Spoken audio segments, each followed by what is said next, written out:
In a move to curb the exodus of medical doctors abroad, the federal government has ordered an end to the approval of leave of absence to health workers in the country.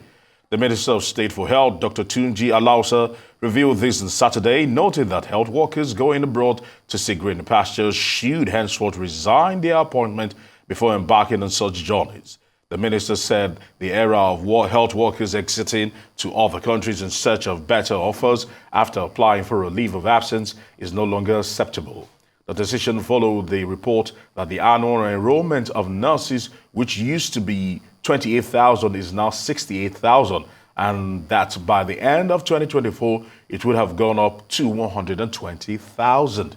Arise analyst Dayo Sobowale joins us now to discuss the mass movement of health workers abroad and the implications on the health sector.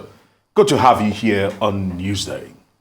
It's a pleasure being here as usual. Okay, to get it started today, looking at it, it only makes right sense that if you have to pitch a tent, if you want to go abroad, resign and go abroad. Mm-hmm. And if you want to stay in Nigeria, stay in Nigeria and be of help to humanity, as it would be. Yeah. But the problem is that they are fleeing. They are fleeing, literally. That's what the minister is trying to stem the tide. That you have to follow your obligation to employment liabilities. You have to give some days' notice before you resign. But you say, in the case of these Nigerian medical personnel, I have empathy for them. I have empathy. And that empathy is not because I'm being patriotic, it's because I know the situation on the ground in Nigeria. The situation is dire, it is bad. But it is not only in the medical profession. See, there's something called ethnocentrism, when you think your own culture is better than others. This one is occupational centricity. Because if you look around, what is happening here is happening in all sectors.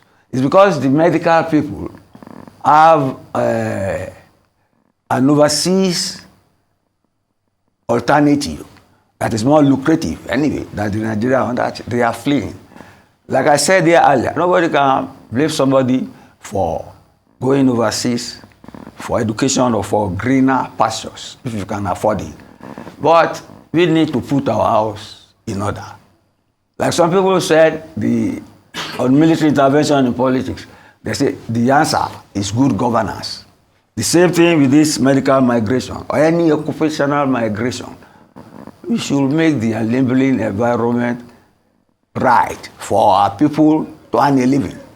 If they are not able to earn a living, if the facilities for them to work are not in place, if there is insecurity, if they feel that they can earn something elsewhere, have the means and wherewithal, of course they will bolt. They will bolt.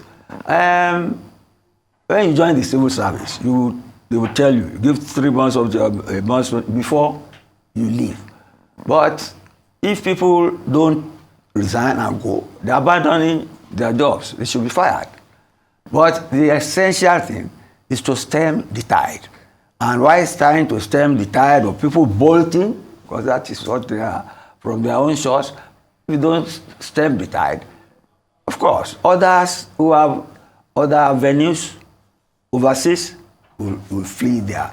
But then, let me just look abroad a bit. Even the Britain they are going to, the British government has given a red alert that they should not be recruiting doctors from Nigeria because the World Health Organization has said that Nigeria is the list of nations where the health staff are fleeing and the health sector is in jeopardy. So the red light is on for Nigeria there. But even in Britain too, people are migrating, that they are emigrating from the National Health Service to greener pastures. So it is at once a Nigerian problem, and that is a global problem too. So let's leave it at that for now.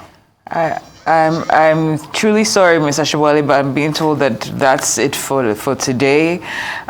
We'd like to thank you for your input as always. Thank you so much for joining us here on Newsday.